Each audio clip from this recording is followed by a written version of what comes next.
இருக்கிற சிலப்பதிகாரத்தை சிலப்பதிகாரம் ஒரு பெரிய சப்ஜெக்ட். அதாவது நம்ம செங்கை அவர்கள் 12 நாட்கள் நடத்திருக்கிறார் நம்ம மனதில் இதே சிலப்பதிகாரத்தில்.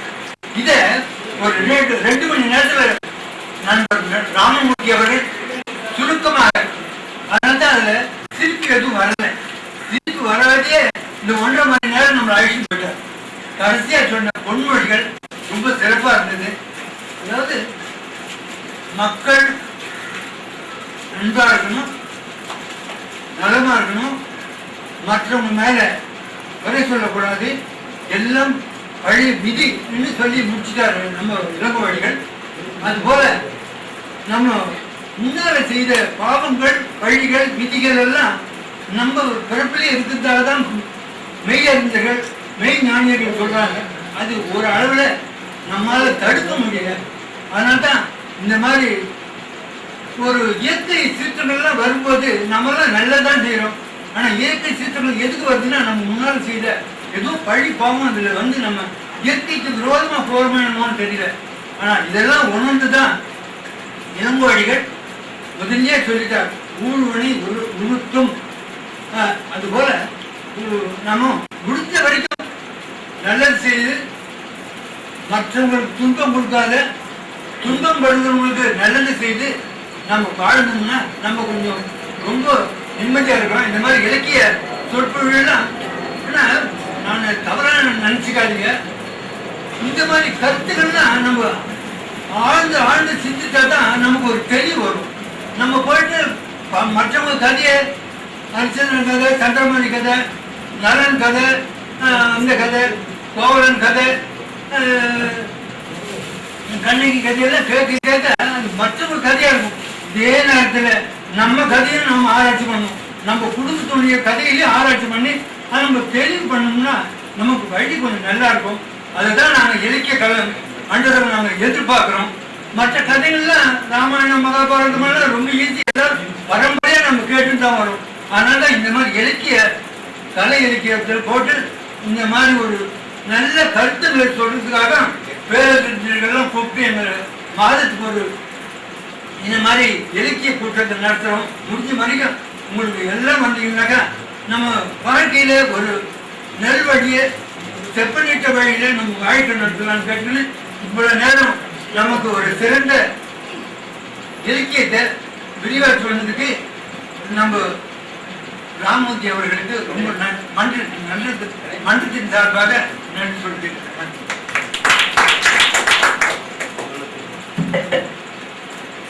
இந்த நேரத்தில் ஒரு சில வார்த்தைகள் சொல்லி நண்பருக்கு ராமமூர்த்தி அவர்களை பாராட்டு கிடைக்கின்றேன். அவரை பற்றி நான் சொல்ல வேண்டுமானால் என்னுடைய நீண்டகால வரலாற்றை சொல்ல முடியாது. அவ்வளவு சிறப்பான ஒரு கட்டை கொண்டார். 1965 ஆரம்பித்தோம். 91 சிலோபி வெள்ளி விழா கொண்டாடி. இதெல்லாம் விட இன்று நடக்கின்ற இந்த விழா எனக்கு மிக சிறப்பாக தெரிகிறது. கலை இலக்கியவற்றம் ஆரம்பித்தினுடைய முழு பயனும் எங்களுக்கு கிடைக்கிறது. கலை இலக்கியம் என்றால் பல பேர் சொல்லலாம். ஆனால் கலை இலக்கியத்துக்கு நான் கூட குலசேகரன் சொல்லியிருக்கேன். 65 முன்றம் ஆரம்பிக்கும் பொழுது வாழ்த்துகிறவர் திரு குலசேகரன் அவர் அவருடைய வாழ்த்தலை தொடர்ந்து வருகின்றது. சிலப்பதிகாரத்தில் ராமமூர்த்தி என்ன சொல்லப்பட்டுள்ளார் எனக்கு ஒரு கையப்பாடுகள் உண்மையை சொல்வதற்கு சமை என்ன எடுத்து வந்திருக்கார் இல்லாதே எல்லாம் சொல்லுவார். இலக்கியத்தை ஆன்மீகத்தில் அடிப்படையில் வைக்கிறார் ராமச்சந்திரன். இலக்கியத்திலே தொய்வில்லாமல் சோறில்லாமல் கேட்டால் பிடிக்கும் தலைவாய் கேளாரும் கேட்போம் வருவதான். அதாவது சும்மா துணிக்கு ஏதோலாம் கிளம்பிக்கும் என்ன சொல்லாமல் கூர்ந்து கவனிக்கும்படியாக சொல்லக்கூடிய இலக்கியம் அதுதான் முக்கியமான கருத்து. ஆனால் நண்பர் ராமச்சந்திரன் இதை இவ்வளவு சிறப்பாக கூர்ந்து கவனித்தேன். ஒவ்வொரு வார்த்தையும் நான் கவனித்து நான் இருந்தேன். இது நண்பர் ராமமூர்த்தி வாயிலிருந்து தான் வருகின்றதா என்று ஐயப்பாடு படி கேட்பது. அந்த அளவுக்கு நம்ம ராமமூர்த்தி அவர்களுக்கு தமிழை கண்டிக்க செய்யும். அவன் எல்லாரும் தமிழ் தெரியாதுன்னு சொல்றதில்லை. இவ்வளவு ஆழ்ந்த கருத்தோடு இந்த சிறப்பதிகாரத்தை ஆராய்ந்து இவ்வளவு சிறப்பாக ஐயா அவர்கள் சிறந்தியில் சிறையை முத்திகள் சிலப்பதிகாரத்தை சுருக்கமாக வடிவமைத்திருக்கின்றேன். மிக அழகாக இருக்கும். சிலப்பதிகாரத்தை நான் படித்ததே ஐயா படிக்கிறேன். அதுக்கப்புறம் சிலப்பதிகாரத்தை படிக்க படிக்க முடியல. 2 பக்கம் படித்தா சொல்றேன். ஐயாவுடைய சிலப்பதிகாரத்தை படித்தா கடைசி அவரை எடுத்து வச்சுதான் போகணும். கடைசி வரைக்கும் திருத்த முடியாது. அந்த அளவுக்கு சுருக்கமாக தெளிவாக அதனுடைய கருத்தை சிலப்பதிகாரத்தினுடைய ஒரு கருத்தை எடுத்து வைக்கிறது நமக்கு கோபாவர்களுக்கு சிறப்பு உண்டு. இந்த முறையில இந்த இலக்கிய வட்டம் சிறப்பாக பின்னணிக்கப்பட்டு இதை எழுத்து மண்டலம் நண்பர் இங்கு பொங்கலுக்கு நான் கண்டிப்பாக பாராட்டு தெரிவிக்க வேண்டும். சிறப்பதிகாரத்தை வைத்துக் கொடுத்தார் நம்ம ராமச்சந்திர போல் அவர் சொற்பொழிவாக சொன்னாலும் சென்று வருகிறேன். ஒரு சில வார்த்தைகளை அந்த சிறப்பதிகாரத்தை வைத்துக் கொடுத்தார். சிறப்பாக இருந்தது. இந்த கலை இலக்கிய வட்டம் தொடர வேண்டும். இந்த ஒத்துழைப்பு எல்லோரும் இருக்க வேண்டும். இதை மேலும் வளர வேண்டும். நமது பொன்விழா கொண்டாடுவதில் நாள் வந்து கொண்டிருக்கின்றது. அது வரைக்கும் அல்ல அளவு சிறப்பாக நம் மன்றத்தை கொண்டு போகப்பட்ட வேண்டும். என்னுடைய நண்பர்களுக்கு நாம் தெரிந்து கொண்டு இந்த நேரத்தில் நம்ம ராமத்தேவர்களுடைய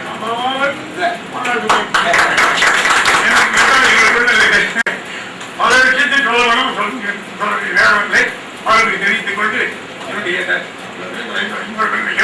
வாழ்த்துக்களை தெரிவித்துக் கொள்கிறேன்.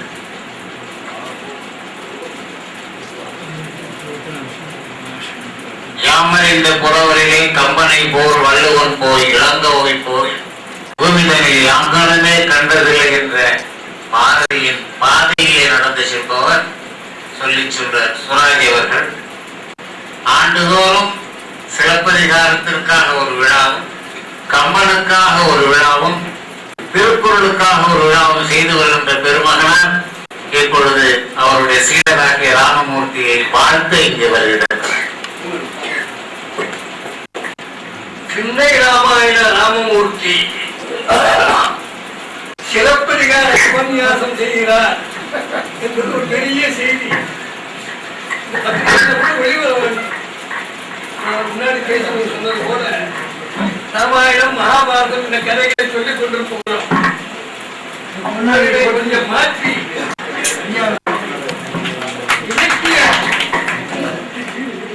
இலக்கியங்களை சொல்ல வேண்டும். ரொம்ப சொன்னது போல நெஞ்சை அண்ணும் சிறப்பதிகாரம் என்றோர் மணி ஆரம் படைத்த தமிழர். 3 கவிஞர்களைத்தான் பாரதியார் மிகவும் போட்டியிருக்கிறார். அவரும் அறிந்தது அவர் இந்த புலவரிலே கம்பனை போல், வள்ளுவரை போல், இளங்கோவை போல் சிறப்பதிகார செய்யுளை கருதியும் திருக்குறள் உறுதியும் தெளிவும் அழகும் ஆழமும் 3 கவிஞர்களை சொல்லுகிறார். நாட்டினுடைய சொல்லுகிற போது சேலம் தம்பி சிலம்பை இசைத்தரும் கவிதை எழுதியது. சிலம்பை இசைத்தரும் நாட்டிய காப்பியம், புத்தவர் காப்பியம் என்றெல்லாம் சொல்லுவாங்க. சிலப்பதிகாரத்தை ரொம்ப ஆழமாக பார்க்கணும். தமிழகத்திலே ஒற்றுமையை விளைவித்த காப்பியம் இது.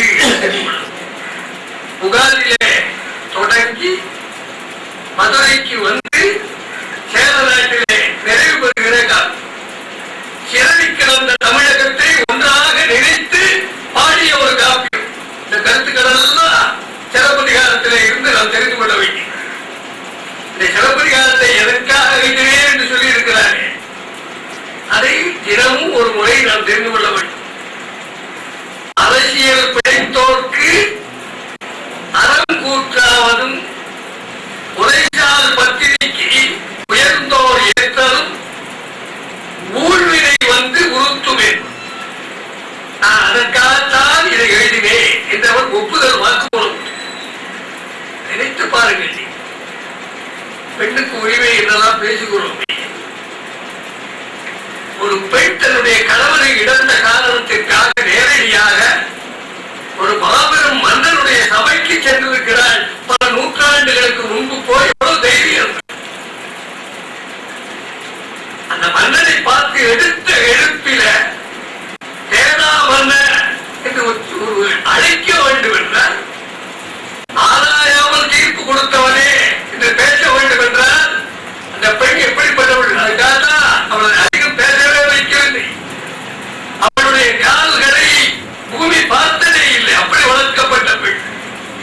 அப்படி வளர்க்கப்பட்ட பெண் தான் புகழ் காண்டத்திலே காணாத ஒரு கண்ணகி. நாம் மதுரை காண்டத்திலே காணுகிறோம். போய் நீதி கேட்கிறாய் அந்த இடத்திலே இருக்கிறோம். போய் அப்படிலாம் கேட்க முடியுமா? நீங்க கேட்கக்கூடாது. ஆனால் அந்த காலத்தில் எப்படிப்பட்ட உரிமை இருந்திருக்க வேண்டும்? அப்படி இருந்திருந்தால் தானே அப்படி ஒரு பெண் வந்திருக்கிறாள் என்று சொன்னால் அவளை அழைத்து துரத்து என்று சொல்லவில்லை. அவளை அழைத்து விசாரிக்கிறார். இதெல்லாம் நீங்க ரொம்ப கவனமா பார்க்க வேண்டும். இது இதுல மாத்திரமில்ல, ராமாயணத்தில் வருகிற சூர்பனகை பூக்கெல்லாம் அறுபட்டு வருகிறாய். ராவணன் மேல எத்தனையோ தவறு எல்லாம் சொல்லப்படலாம். ஆனால் அவன் தங்கையை பார்த்து கூட என்ன கேட்கிறான் தெரியுமா? பொய் தவிர பயத்தை ஒளி புக்க புகழ் என்றான். அரசனாக இருந்தால் நீ வந்திருக்கிறாய் பூக்கள் விட்டு என்பதனாலே அதுதான் வந்து விட்டு விடலாம் என்று நினைக்காது. நீ எதற்காக இது நடந்து முதலிலே பொய்யை விட்டு விடு, பயத்தை ஒழித்து விடு, நடந்ததை சொல்லி என்று கேட்டான். இப்போதே இடத்துல எப்படி எல்லாம் அமைக்கப்பட்டிருக்கிறது? கொஞ்சம் ஆன்டி கிளைமாக்ஸ் வருகிறது. ஆராய்ச்சி குறவர்கள் தான் நீங்க எல்லாம் முடிவு சொல்ல வேண்டும். இந்த கதையினுடைய உயிரே அந்த ஆன்டி கிளைமாக்ஸ் வந்து கிளைக்கதைகள் எல்லாம் வந்து பின்னாடி அவன் தெய்வமா போய் அந்த முன்வினைகள் எல்லாம் வந்ததால உயிரோட்டம் உள்ள இந்த கதை இருக்கிறதே, அந்த கதை மதுரை காண்டத்தில் தான் இருக்கு. நீதி கேட்கிற அந்த காட்சி இருக்கிறது. அதுதான் நான் கூட சொல்லி கொடுக்கும். நெஞ்சை எங்க அள்ளியதுன்னு சொல்ல வேண்டாமா? பாரதியார் பாடி விட்டு போயிருந்தா நாம தான் பட்டிமன்றம் வைக்க வேண்டியது எதற்கு? எந்த பகுதி அள்ளியது பாரதி? அவன் சொல்லிவிட்டு போகவில்லை, எழுதிவிட்டு போகல. நெஞ்சை அள்ளும் சிலப்பதிகாரம் என்ற ஒரு மணியாரம் படைத்த எந்த பகுதி நெஞ்சை அள்ளியது என்று சொன்னார். கண்ணை மூடிக்கொண்டு புகார் காண்டம் அல்ல, பஞ்சி காண்டம் அல்ல, மதுரை காண்டம் தான் நெஞ்சை அள்ளியது. 20ஆம் நூற்றாண்டிலே காண வேண்டிய ஜனநாயக கருத்துக்களை எல்லாம் அதை காணுகிறோம். ஒரு மன்றம் தவறு இழைத்து விட்டோம் என்று உடனே உயிரை விட்டார் என்பது, அந்த கணத்திலேயே அவருடைய மனைவி உயிரை விட்டார் என்பதெல்லாம் எத்தகைய நாகரீக சின்னங்கள், தமிழகத்தினுடைய நாகரீகத்தினுடைய உச்சியை இவைகளெல்லாம் காட்டுகின்றன என்பதையெல்லாம் நாம் பார்க்கிறோம். அப்படிப்பட்ட கருத்துள்ள கதைகளை எல்லாம் சொல்ல ஆரம்பித்திருக்கிறார். இன்னும் கூட எனக்கு ஆசை, தமிழகத்தில திருக்குறள் காலட்சேபங்கள் நடைபெறும், உபன்யாசம் நடைபெறும். எதை பற்றி உபன்யாசம் தெரியுமா? ராமாயண உபன்யாசம் இல்ல, பாரத உபன்யாசம் இல்ல, பாகவத உபன்யாசம் அல்ல. உபன்யாசத்தினுடைய தலைமை என்ன? திருக்குறள் உபன்யாசம் நடைபெறும். அப்படி ஒரு காலம் இந்த நாட்டிலே வர வேண்டும். திருக்குறளை சொல்ல வேண்டிய அங்க வரும்போது கிடைக்கிறீங்க எதையாவது சொல்லிக்குவார் அச்சபடி. ஆனால் அப்படியெல்லாம் ஒரு புதிய யுகம் தமிழகத்தில் புறப்பட வேண்டும். அப்படி வந்து ரொம்ப அருமையாக இருந்தது. என்ன அருமையான அரங்கு! நகரமன்ற தலைவர் அவர்கள் தலைவருடைய பெயரே தன்னுடைய பெயராக வைத்துக் கொண்டிருக்கிறார். அவர்கள் கோபாலசாமி அவர்கள் எழுதிய நூலை பற்றியெல்லாம் அப்படி அருமையாக சொன்னால் அவரிடத்திலே உள்ள ஒரு பண்பு எந்த இடத்திற்கும் வந்து அவர் தன்னை மட்டும் எண்ணிக்கொள்ளாமல் மற்றவர்களையும் அவருடைய சிறப்பையெல்லாம் சொல்லுகிறார். அப்படிப்பட்டது தென்கட்சி சுவாமிநாதன் அவர்கள் இன்று ஒரு தகவல், இந்த தகவல் முடிஞ்சு போச்சா? அது வந்து உங்களுக்கு நிற்க முடியாது. தென்கட்சி சுவாமிநாதன் 100 ஆண்டுகள் இருந்தா அப்பவும் முடியாது, அதற்கு பிறகும் தொடர்ந்து கொண்டிருக்கும். அப்படி இன்று ஒரு தகவல் சொல்லுகிற அவர்கள் செங்கல் புதுவர்கள், இப்படி வெற்றி எழுதுகிறவர்கள், குமரிச்செடியினவர்கள், குலசேகரன் அவர்கள், அப்படி ஒரு ஆளை பார்க்க முடியுமா? ஐயா நல்ல பதவியில் இருந்து கால கதால 4 மணிக்கு எழுந்திருக்கிறேன், 7 மணி 8 AM 4 மணிக்கு எழுந்திருந்து இதே அறுவை சிகிச்சை செய்து கொண்டவன் கையில ஒரு சார்பீரை எடுத்துக்கொண்டு அங்கே 3 இடங்களிலே போய் திருக்குறளை எழுதிவிட்டு அதனுடைய பொருளோடு கூட எழுதிவிட்டு வருகிறேன்.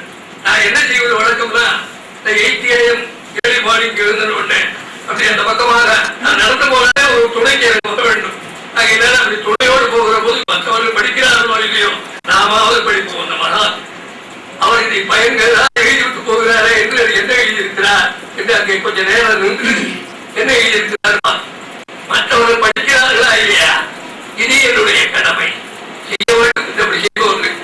அருமையான கூட்டம் வைராமச்சந்திரனுக்கு அவர்கள் எந்த இடத்திலே யாரை உபயோகப்படுத்த வேண்டும் என்று கேரளூர் ராமச்சந்திரன், கேரளூர் நம்முடைய ராமசாமிக்கு தெரியும், ராமமூர்த்திக்கு தெரியும். ஒரு கேரளூர் திருக்கணபுரத்தை சேர்ந்தவன், ஒரு பக்கத்தில் கேரளூர் அதை சேர்ந்த அவர்கள் அருமையாக அவர்களை பாட சொன்னார். அது ஒரு புரட்சி இருக்கிற கவனித்தீர்களா? அதை அருமையாக சொன்னார்கள். திருவள்ளுவர் ஒன்றும் தெய்வத்துக்கு புறப்பானவரே இல்லை, கோவித்துக் கொள்ள மாட்டீர்கள்.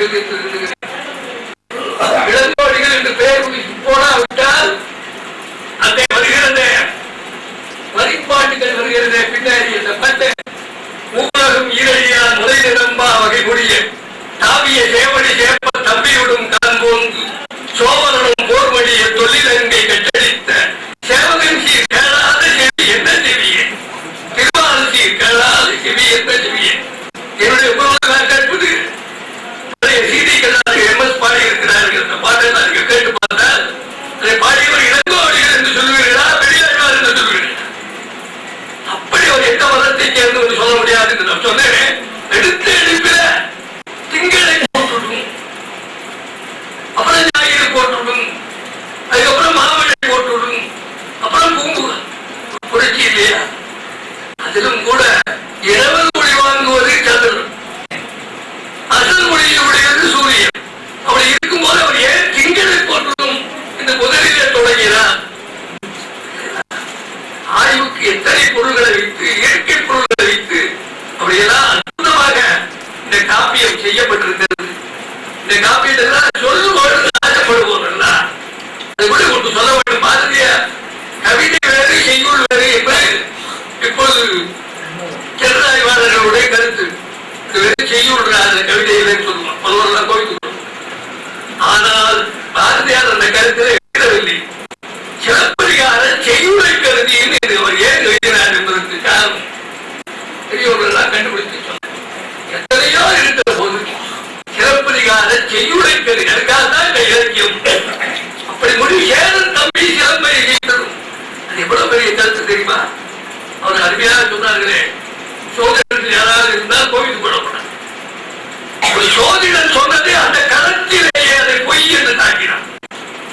அண்ணனுக்கு ராஜ்யம் தம்பிக்கு என்ற உடனே எழுந்திருந்து தனது ராஜ்யம் வேண்டும் என்று கண்டாவில் சொல்வதற்கு நீங்கள் பீஷ்மன் செய்ததை தன்னைக்காக அவர் மனதில் உள்ளார் என்பதால் பீஷ்மன் கடுமையான சபதத்தை செய்தவன் என்பதனுடைய பொருள்.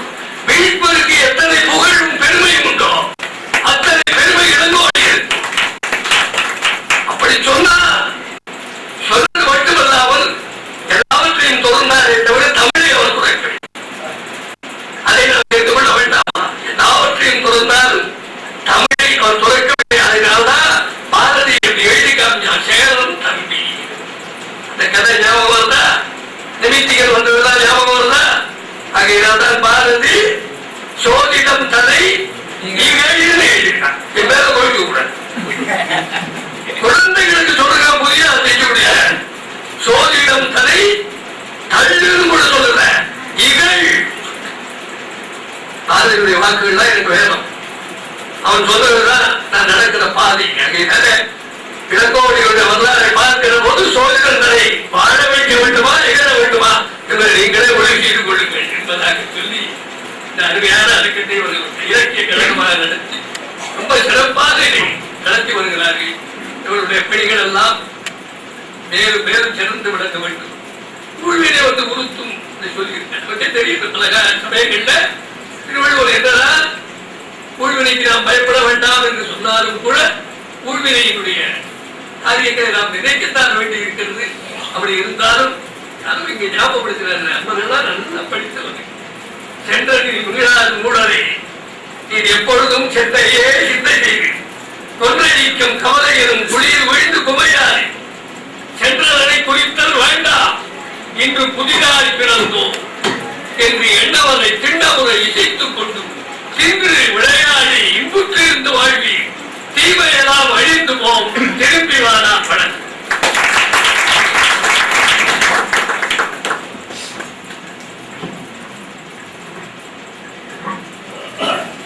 இதுவரையும் பாரதி சுராஜ் என்ற பெயரை பெற்றிருக்கின்ற பெருமகனா இனி சிலம்பின் சுராஜ் என்று கூட அழைக்கலாமோ என்று ஏன்னா சிலப்பதி சிலப்பதிகாரத்தில் இவர் அவ்வளவு ஆழங்கால் பட்டு ஒவ்வொரு நுணுக்கமான செய்திகளை எல்லாம் எடுத்து சொல்கிறார்கள் என்றால் அது கூட பொருந்தும். கிட்டத்தட்ட 20 ஆண்டுகளுக்கு முன்னாலே இங்கே 18 சிலப்பதிகாரத்தை நடத்திய